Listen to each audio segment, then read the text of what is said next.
Vier Flaschen, der Weinpodcast der Funke Mediengruppe. Der Podcast Vier Flaschen wird unterstützt von Silkes Weinkeller, dem exklusiven Partner in Sachen Wein. Alle vorgestellten Vorzugspakete bekommt ihr versandkostenfrei unter www.silkes-weinkeller.de.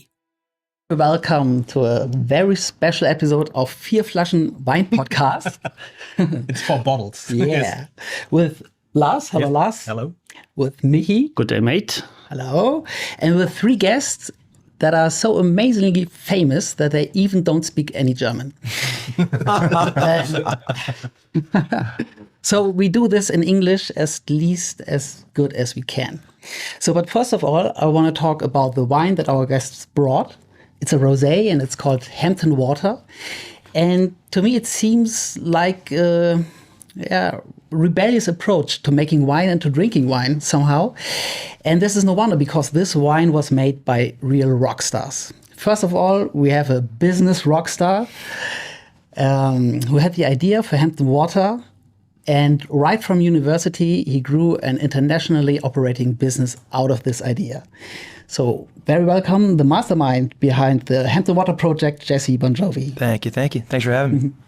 And then we have Gérard Bertrand, who in the wine world really is a rock star.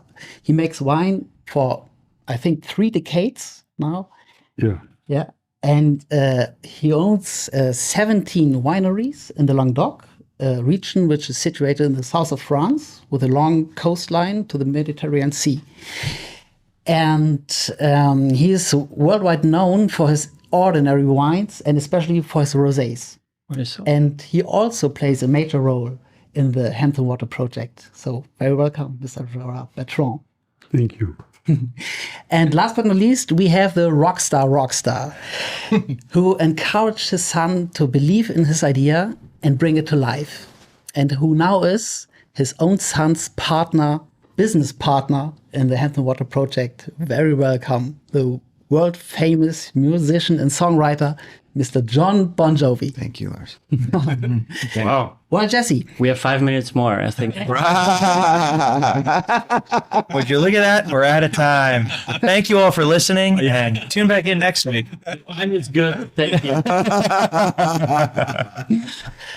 Yeah, maybe Jesse, maybe we can start with the genesis of all this. Sure. When did you have the idea, and how did the story from? So we came up with the idea in 2016, but for the full story, you have to kind of go back a little bit farther than that. My dad's always been a big fan of rosé, and it's really what has been the drink of choice around our house. And the running joke out in the Hamptons, where I grew up going, on the east end of Long Island, you talk about the long beaches of the Languedoc region. Long Island is very similar in that sort of way that it's a beach town. And I spent a lot of time going out there as a kid, and the running joke became that people drank more rosé than they drank water. And so we started calling everything we were drinking Hampton Water. And one night, my dad has always been a fan of what he would call pink juice. He offered us a glass, and I said, look, when you're drinking with me, we're not drinking pink juice anymore, we're drinking Hampton Water. And from there, the idea was kind of born. We kept joking about it that night, and we're talking about, imagine if someone put it on a bottle, people would love it, it'd be so cool out here. And the next day, I was obsessed with it, and I kept bugging my dad about it. And I said, Hampton Water, we got to do it. And he said, look, go take that college degree, and if you're serious, bring something back to me. And so went back to school, finished up my senior year, designed the label, designed the bottle, and literally just started making phone calls from everything from wine store owners and restaurant owners to then somms and then importers and then distributors. And eventually we were introduced to Gérard Bertrand, and we had crafted this concept of creating a lifestyle brand. And when we first met with Gérard, we showed him kind of our deck, and we explained this idea that we wanted to create more than just a rosé. We wanted to create a feeling in a bottle. We wanted to create something that was aspirational, but that was accessible. And as we've traveled around the world now with it, and we've gotten critical acclaims that have been unmatched by any other rosé, 4 90-point ratings in a row, 2 top 100 placements, the top 100 wines in the world. The big piece to us has always been that we want to create something that anyone can enjoy. And what we realized as we spent more time together and as we've continued to travel with this brand is that it's not about a geographical location. Although the Hamptons is the place that inspired this brand, as we're sitting out on this beautiful terrace here in Hamburg and you're looking at the water, and as we're going to Zilt tonight, you realize that feeling of the beach and the friends and the fun and the good food and the good weather, although the good weather part might have been a little bit missing today. This is the good weather. That's a global experience. And so we've been hustling ever since to try to get the word out. But it's been a lot of fun. And like I said, the reaction to it's been amazing. Very few people tell us that they don't like the wine. So Great, yeah. Maybe we should try. Yeah, well, absolutely. And now I think it's a thing for Gérard. I mean, how is it to work together with those guys? I mean, I'm visiting your beautiful wineries recently. It's just an amazing scenery. How did you like the idea from the first moment on, or was it like a bit... You know, I like the idea at the first moment I had met them. Okay. Because, of course, I knew John's music, but, you know, one day it's funny because my assistant told me, you know, you have Jon Bon Jovi on the phone. And I believe it was a joke from my friends. And I received the call from John, and John talked to me, and he said, okay, my friend asked me to call you, and I would like to meet you. And we met each other, and first time I met him, and the first time as I explained with Jesse the project, I understood that he was not for making a celebrity wine, but he was for making, as Jesse said, an aspirational brand and for a long-term perspective. And for me, it was really exciting also to create a very distinctive rosé and to try to capture their emotion as well as a lifestyle between the Hampton and the south of France. And at the end, to create a wine with a very distinctive character, yes, with the 4 grapes from the south of France, with Grenache, Cinsault, Syrah, and Mourvèdre, you know, and to select the best plots in order to create a super premium rosé. And this is what we have done. And we start in the US, and now for 4 years, we introduce the wine in different markets in the world. And it's exciting because we have still a lot of room to grow. But the most important is the human adventure and the success and sharing great wines, great people, and great emotion. Sure, absolutely. So, John, what are the first attempt? Did you like it? Whatever when you were talking to him, like, did you say, this is the idea we have, or give me some wine and I tell you what we want? Like, what was the first? We had distinct ideas. We knew that we loved the south of France. We knew that we liked a certain color, a certain taste. We wanted something that wasn't acidic. So we went there with a real distinct plan, but no knowledge, zero knowledge. So we went to a master to get our knowledge. And right from the beginning, I thought that I was being duped by Gérard when he said, just take this rock, now lick it. Yeah. And I thought to myself, wait a minute. But that was my first lesson in the terroir, and how the sea salt is in the air and how it is in the dirt and on the rocks. And so then we learned the difference between what is the south of France and the Languedoc region from other places in the world. We blended the grapes. We created the blend together in test tubes with eyedroppers. It took, several days. We were out in the fields, and I remember Gérard distinctly giving us a grape and saying, this one's not ready yet. And so, I said, well, how long? He said, maybe 3 weeks. And he waited the additional 3 weeks before that first grape was picked. So, it's been an incredible learning curve for us. And if you think about it, even people who claim to love rosé for as long as I have, what are the chances that you know the grapes that are in the rosé that you love? Very few people would take the time to learn those things. So it's all been part of the process for us, but we like to make it easy for people to drink and to enjoy. And the best of the best is in that bottle. Oh, cool. Well, we are tasting now the 2022, so the current release of the rosé.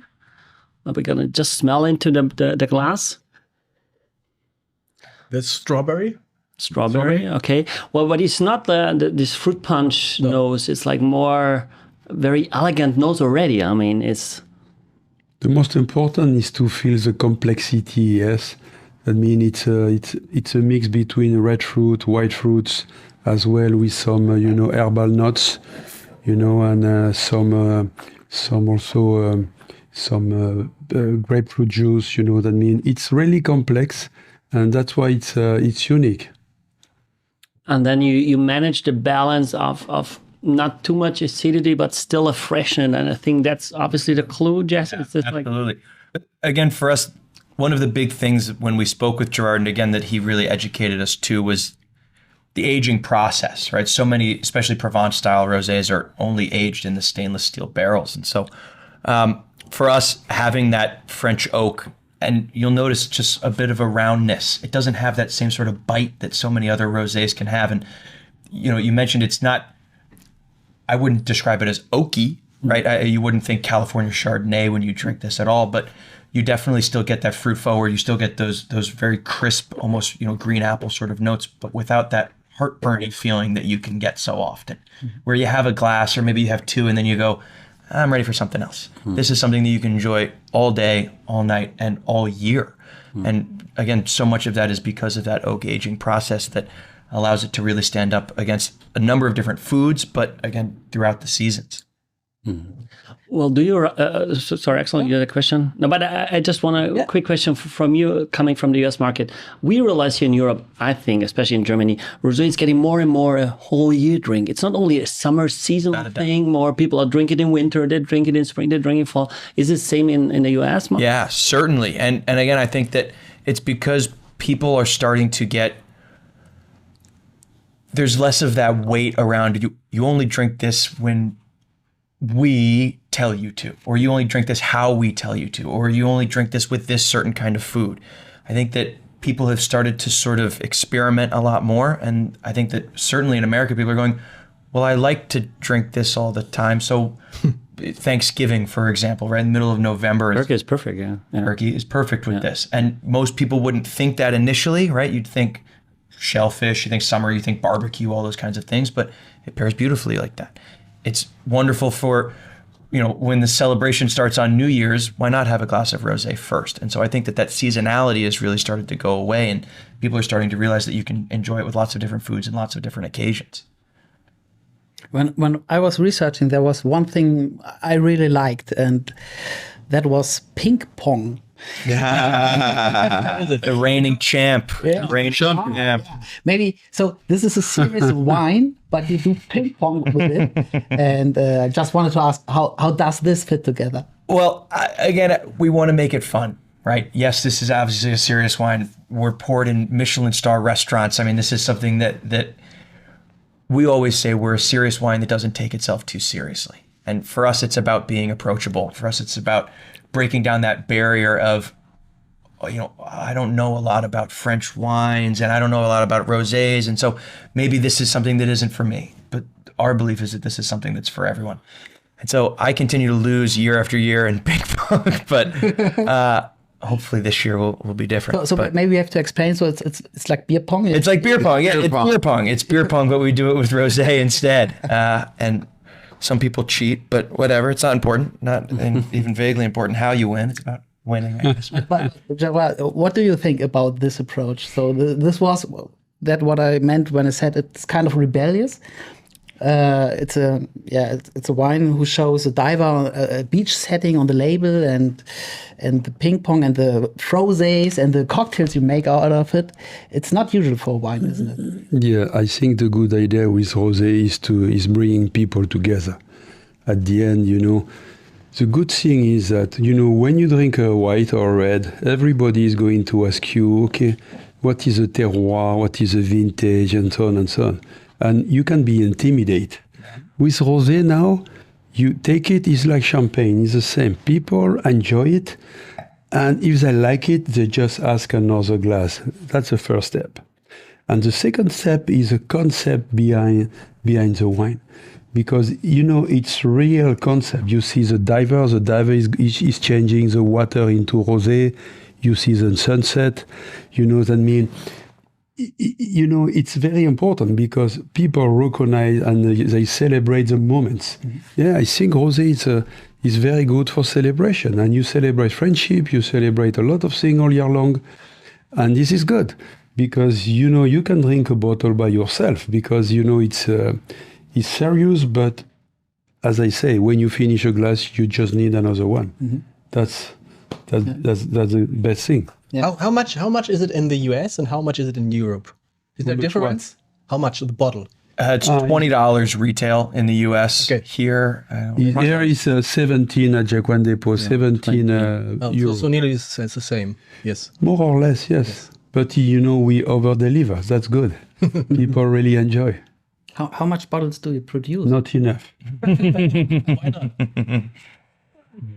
Because, people are asking. I mean, we grow year after year, yes. Yeah. But, it's amusing. And, with the Avesco Group, we have a great partnership now for promoting Hampton Water in Germany.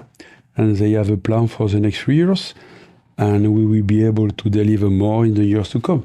Mm-hmm. Yeah. I'd say we produce just enough. Perfect amount. Yeah, exactly. Just enough for everyone. Yeah. I love the combination actually of you guys like taking it not too serious and about joy and about life, and then you have Gérard, one of the best winemakers of the world. So this is a real serious good wine, because I tasted it before and it's like, okay, we have the chance probably you come in, but if the wine I wouldn't like it, we wouldn't make the podcast. So I really think you have this saltiness and this freshness and then savoriness of wine, which is having a good length. It's not a way right away. It's just really okay. This is very important. Hugely important to the people watching at home. Don't need to twist it. There's no threads in here. Don't pull it. Don't twist it. 2 thumbs, pop the top, comes right off. If you try to yank it, nothing's gonna happen. I tried. But anything this good, you give it 2 thumbs up. Yeah, of course. Yeah. Top comes right. It's like a German beer, Flensburger. So I try it again. Was the closure a big thing? I mean, you have the screw top, you have absolutely. the Vinyllock was hugely important. Gérard really introduced us to it, and I'd never seen anything like it before. It's very difficult. I believe in you. I believe in you. No. Come on, difficult. You're there. Use the meat of your thumb. Like you're trying to pop a champagne cork. There you go. You're there. Easy. Ta-da! So you went for the Vinyllock, which is not the cheapest closure? No, it's not. It's not, but one, it makes the bottle 100% recyclable. The sustainability piece was hugely important to us.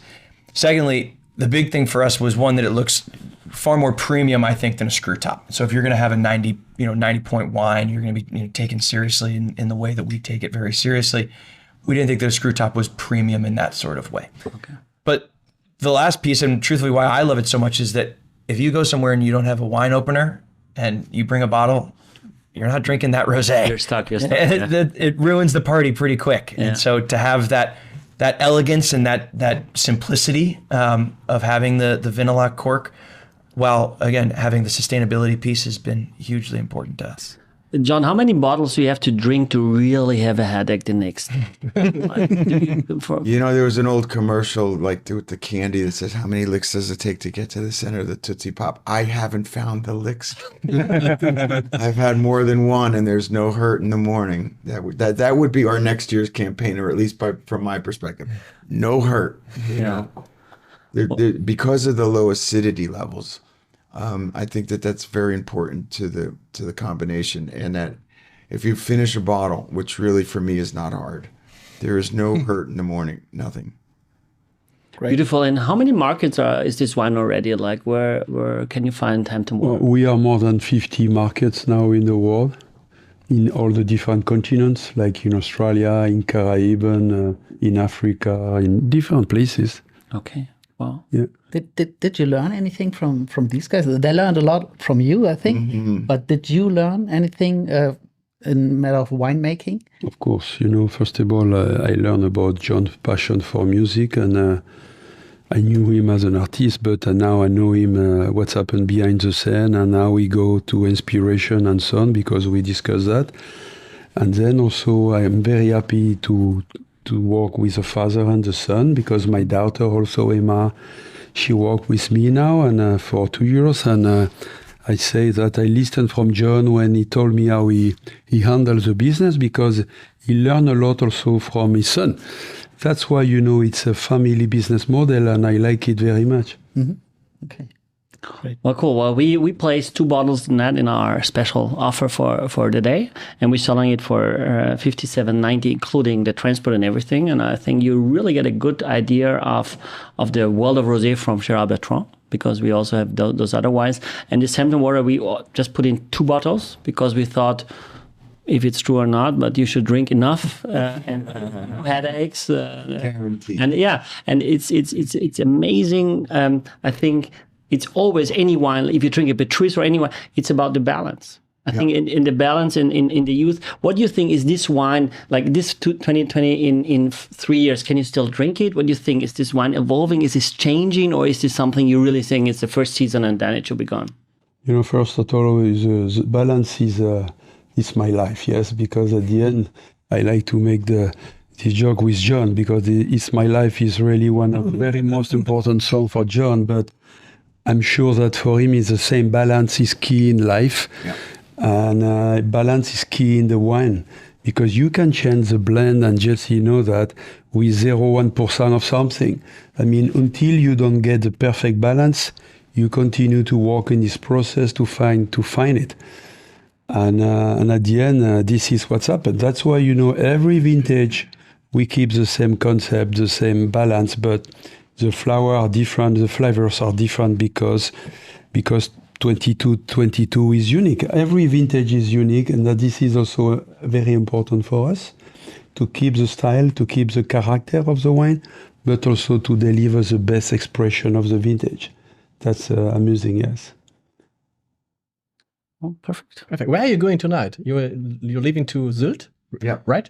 Yeah. The never-ending tour continues. Yeah, we're off to Sylt from here, and then off to London from Sylt all today. How hard is it to make an international brand like this? It's a lot of work. It's not easy. Yeah. There's a lot of competition in the marketplace. And we could brag about the ratings, which, I like to often do, because our ranking in the Wine Spectator is higher than every other big brand that you know. But we have to go out and talk about the wine. We have to get people to taste the wine. We have to go out and shake the hands of the people who influence those who buy the wine. And we're fully committed to doing that. We think nothing of waking up in Hamburg, heading to Sylt, and being in London by tonight so we can be at tomorrow morning's meetings. But how important are those ratings for you? I mean, It's bragging. Yeah, really? Okay. Because I want to proudly say that Miraval, Minuti, Dominat, and Whispering Angel did not beat us this year. Again. Okay. So we Wow, those are the continue to big have names. higher ratings than all of them annually. And none of them can say that they had a 90-point rating 4 years in a row. Did you already? I don't know if I can ask, but I do. Did you already reach the break even? So on this project, is it? What does he mean, break even? Airplanes are very expensive. I think, it's a long-term perspective. That means we don't have any plan with John and Jesse to say, okay, we want to win this or this. Yeah. We want to be successful. We want to enjoy life, and we want to share emotion with people. That's the most important, part of the game. Behind a product that we're so proud of. Yeah. Exactly. We're not here at all to say, oh, this is just something, here, buy this. We're tricking you. We're so proud of what's in the bottle. Oh. Yeah, it's beautiful. That's I nice. think it's really, really beautiful. Yeah. Thank you. Thank you, guys. Next you. week we talk with Brad Pitt. No. Tune in next week. Cheers, guys. What we say aufs Leben. Aufs Leben. To the life. To the life. To the life. Yeah. Thank you for being here. Thank you. Exklusiv für alle Fans der 4 Flaschen. Mit dem Gutscheincode Podcast spart ihr auf euren ersten Einkauf bei Silkes Weinkeller ganze 10%. Angebote entdecken unter www.silkes-weinkeller.de.